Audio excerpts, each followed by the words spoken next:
The Ash, Lutzi and Susie O'Neill podcast. Hey guys, Mitch here. Now, Michael Rosenbaum is an actor from a whole heap of movies and TV shows, but is best known as Lex Luthor from Smallville. He also hosts a couple of podcasts, he has his own band, and now he's turned his attention to becoming an author, writing a book that you probably wouldn't expect from a guy who boasts the resume that Michael Rosenbaum does. That's what I got the chance to talk to him about with his new book, and perfect Christmas present, might I add, The Talented Farter. The Ash, Lutzi and Susie O'Neill podcast. You got a bloody book out, mate. So, obviously got it here because I had to pick it up I've got 3 young boys and a young girl as well. And so this is right in their wheelhouse. So can I say that you have cracked the code especially as far as children's book goes, because you know, some of them get a little bit filthy, but they don't really tend to get too naughty. And this one just straight out going, we're just going to have a sound book and it's all about farting. And it's like, why hasn't someone done this before?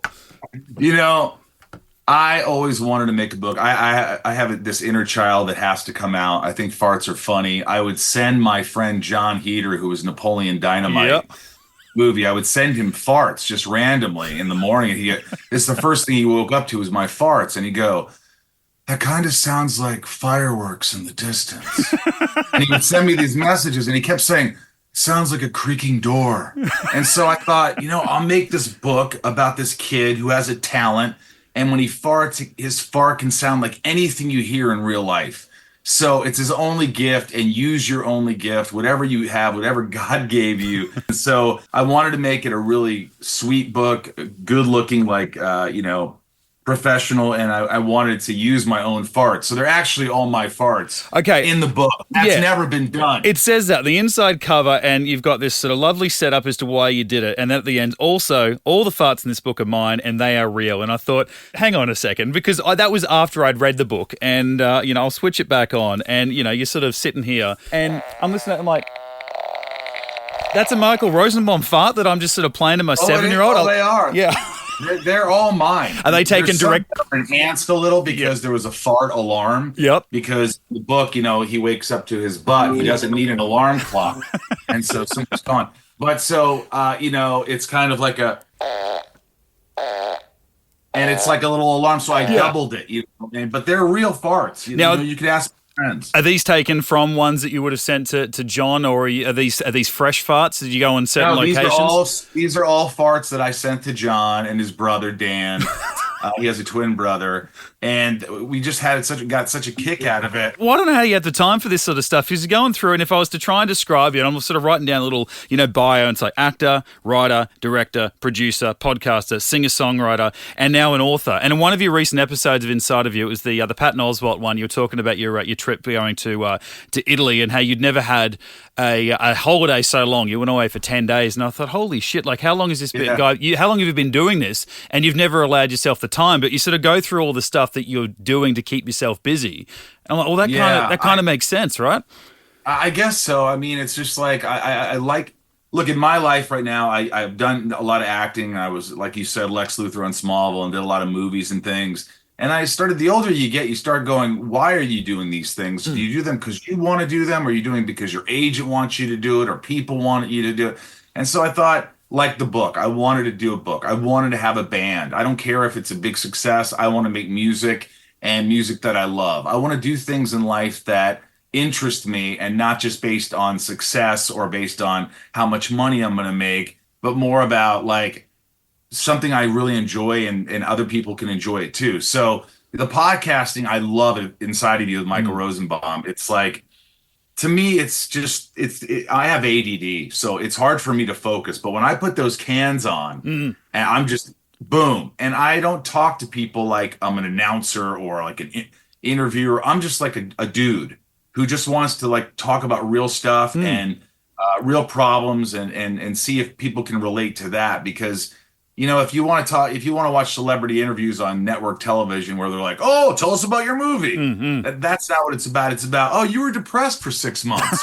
How did you get through that crap? Yeah. That's what I like. Keanu Reeves came on the podcast and talked about that, and about, how he deals with everyday life. And it gets pretty personal, and it's, I love doing it. It's become sort of like it gave me purpose in a lot of ways, because it helps people and helps me. It's like therapy for me. It is such a great listen. It's funny you saying, "Oh, I can't focus," because I listened to that, and it is this very calm and sort of very personal interview and conversation. It doesn't ever sound like an interviewer with an interviewee. It sounds like two people Thank God. and like I know some of them are very good friends of yours. Others I trust the people that you've only met, once to maybe even set up the interview, and they all sound similar in the sense that it's just two people having a conversation. And I sit there and I'm like, well, how much. Like as far as like looking at the time that you have or don't have, how much research goes into that? Because you've got them coming out every week and there's such in-depth chats that go by the time all the editing and producing's done. These things are punching an hour and 15 minutes. Like how much time do you sit down and research, or is it all in the conversation? Yeah, I got to be honest with you. I don't research a lot because what I'll do is I'll go online for about 10 minutes and I'll write down things that I know they've done and this and that, and they're born here. But really, it's just to have, because I want to talk about, like, if I say, hey, you grew up in a small town, was that hard? And they're going to start talking about one thing. I go, wait a minute, but was your father supportive? No. Why not? Did you not get along with your father? It goes down these rabbit holes. Yeah. So if you're sticking by the book, like, let's talk about that. It's just not interesting to me. And even when I talk to people, they're like, I feel like I'm being interviewed because I want to know about them. I want to know what makes them tick, what they do to face adversity, how they are. I mean, I don't think people care enough in this world, and it's nice to just connect with someone and maybe get something out of it, Yeah. I love, like, obviously when you have friends on there, and I know, Tom Welling in episode 1 and the chemistry that you guys can't fake. And I love that. I guess you get to have that style of a podcast with inside of you with Michael Rosenbaum, but then you get to have Talkville, where it's a rewatch podcast with the two stars of the show sitting down and actually getting to reminisce and get nostalgic. And I like that, I'm always a fan of that show. That hit me right at the right time of my life. And I look back on it with such great nostalgia, and I can't wait. My kids, my oldest boy's 12, youngest boy's 7. And I'm like, I think it might be time to, they're into superheroes. And I'm like, I think it might be time to sit down and watch Smallville with them. And to hear you talk about the fact that, you guys, I mean, it's been going on a couple of years now, that you can actually sit down and I guess look back on that. And it's not just a chapter that, was so loud. Those fandoms are so crazy that you can actually sit down and appreciate it in a certain way now that you might not have been able to 10 years ago with, now that it's been 2 decades. Yeah. That's exactly right. I mean, when we do the Talkville, Smallville rewatch, I haven't seen most of these episodes. So, but again, I come from a place where Tom loves everything. And I'm like, if it's crap, I'm going to say it's crap. Yeah. Like this episode was not good. We have a Rosenbaum rating system. If you watch the show, 3 roses is the best, down to 0 roses, and then 3 bombs. 3 is the worst. And I've thrown some bombs in there. And, but watching myself now, I could kind of smile and say, hey, you did a good job, and you were part of a really great show. And it's awesome because, I always make the joke. It's like I went from Lex Luthor on the hit TV show to author of a fart book. I have made it. But you know what? That's me. It's like I get bored doing the same thing all the time. Like I just always want to do something different. But I loved Smallville. I love my time. I love working with Tom. I love doing the podcasts. Hopefully you guys will listen inside you with Michael Rosenbaum. And we get great guests. And it's it's not the biggest podcast out there, but we're growing and we're building, and I love it. I love doing it, and I love Australia. By the way, I've been to Australia 5 times. Yeah. And if you want to get into an Australian accent, you have to say the cities I've been in, like Melbourne, Adelaide, Brisbane, Perth, Sydney. Like a little bit. You've nailed it, because Melbourne always gets it, and Brisbane. And I thought, we've got the Olympics in 8 years, and we're like, maybe once we get the Olympics, people will say it's Brisbane as opposed to Brisbane. So I mean, the fact that only other place I would live is Australia. Oh, honest really? To God, I always said it. I said if I ever had to move and live somewhere else, I'd live in Australia, and I still might do it. I mean, I love Byron Bay. I love Melbourne. I love Perth. I love Sydney. I love Gold Coast. I love it all. It's and Lake Press, who put out this book with Simon and Schuster. They're Australian, so they're the company to pitch. So Lake Press, give it up for my Aussies. Yeah. they hooked it up, and they were able to make my dreams come true by making this book. Yeah, well, I mean, Byron are definitely, it's starting to become a bit of a hub with Chris Hemsworth setting up his house there. Matt Damon spends a lot of time there, and they bring down friends. So you bring your band down, and it'll be the new hotspot. I would love it. Yeah, the band's called Sunspin. Yes. Like, we're working on a new album. We've done 2 albums, but I think you dig it. It's really cool music. Great driving music. Yes. You know, if you're driving, it's like, that's what it is. It's not like too hip and cool and what everybody else is doing. It's just sort of a mix of like 80s, 90s, and today a little bit. I got you, man. No, it's a great listen. I'm worried about you though. You talk about putting in another album. The second one was last year, right? It released. Like, you know, have you not got enough shit on, Michael? Like, can you just take another 10-day holiday? Oh, you could say shit on here. Yeah. Oh, if you've been saving anything up, you know, go for it. Yeah. Shit.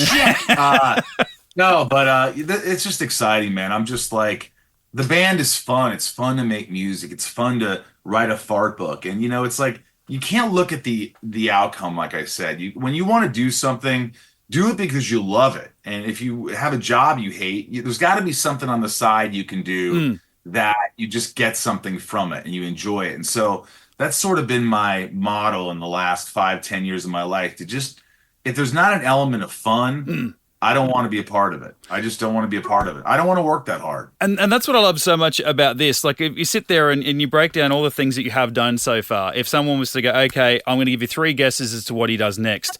Writing this talented farter kids, you know, a sound book is not what I would guess, but it seemed like such a great idea. And like talks about the I guess the target audience for it, because I see on your Insta and you've got, you know, friends with their kids. I know my kids love it. Like, my wife and I sat down with our first boy and we're reading books. I'm like, man, we could do this. We could write a book and make an absolute killing. But we were thinking, okay, do we?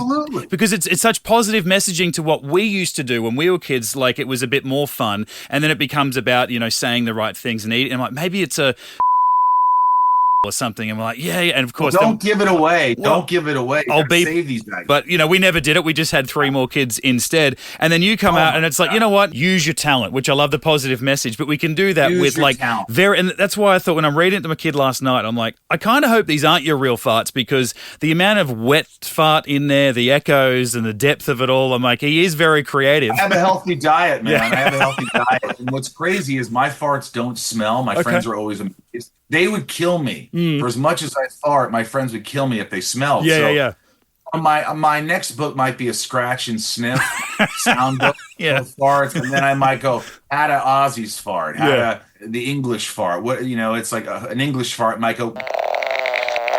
It might be the only book with an expiry date on it. You got to pick it up within the first couple of weeks, otherwise it goes funny on the shelf. But look, everybody. You asked me, you know, who would listen to this book. It's not just for kids, like you said. No. It's not. It's for adults. It's for kids. It's for everybody, because it's a birthday gift. It's a Christmas gift. It's a tabletop gift.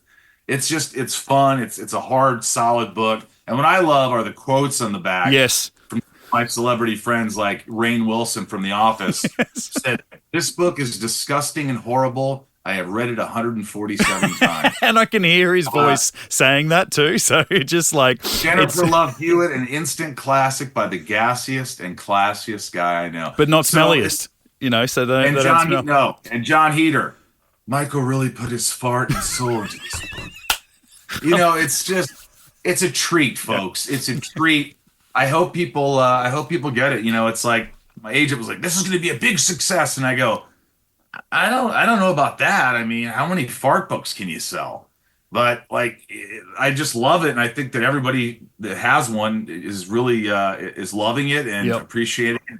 And everyone, folks like you, and everyone's got their own. You know, everyone's got a story, and like you said, we don't admit it, but everyone does it. And I swear to God, I sat down with my 7-year-old last night, and I think the first page, and while I'm reading it, he farted. And I just looked at him and I said, "Are you joking?" And he just giggled. And then of course it stunk. And he's like, "That's my first fart of the day." But I'm like, "What? Did you?" He didn't know what I was about to read him. And he farted in front of me.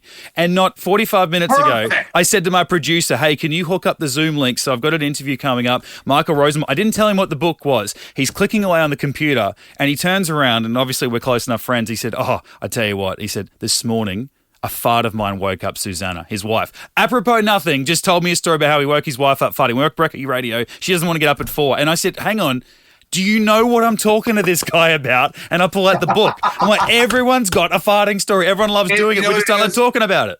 It brings people together. Farts do bring people together. I'm telling you, my father and I didn't have the best relationship growing up, but I know that my favorite thing to do was to make him laugh. If I can make my dad laugh, that's all I want in life. Yeah. And so I'd fart, and he'd just go, "Come on, what are you doing?" And he'd laugh through being pissed off.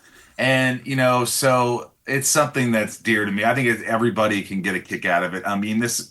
It doesn't take itself seriously, but it just talks about everybody has a talent. His talent is farting. Yep. And what's great is I think my favorite chapter, like I wrote a novel. No, but I think the best one is on July 4th, when the family fireworks collection fizzled rather than fired. Little Michael saved the day with his very own one-man fireworks extravaganza. He quickly cranked out a bunch of fart crackers and smoke bombs that lit up the night sky. And if you could hear it, my fart sounds like fireworks. Listen.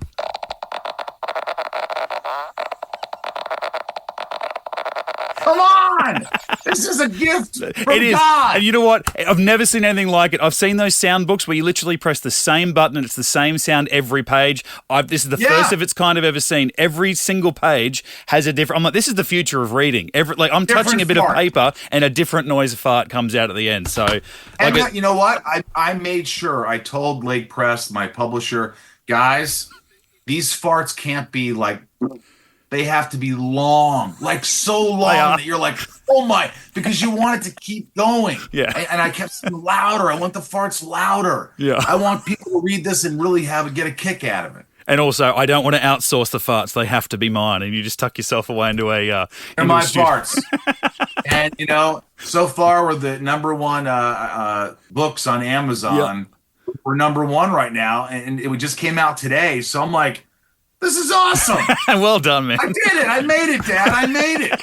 He's like, God. You made it in another forum. You're actor and podcaster, singer, and now we're adding author as well. Not just for kids, for everybody. And like you said, it's making it now. It's out now, and Christmas is only a couple of weeks away. So this is a very easy present to get for anybody, mate. So I'm going to tell everyone to rush out, get it. Amazon, like you said, keep the numbers coming in. I got it from Big W, a local department store here. And there's bookstores that will carry it too. That's it. Absolutely. Go out and get a copy. The talented farter, Michael Rosenbaum. You know him from 1,000 other things. Now you're going to know him as that author of the farting book. So jump out and get it. And mate, I'm so honoured to talk to you. Been such a big fan of yours for so long, and will continue to be with Inside of You and Talkville podcasts, and give Sunspin a spin as well. So thanks so much for talking to us. And when I'm in Australia again, I want to come into the studio, or we'll go get some lunch or something. I'd love to meet you. Absolutely, will do. I'll hound you for it. So thanks, mate. Guys, thanks.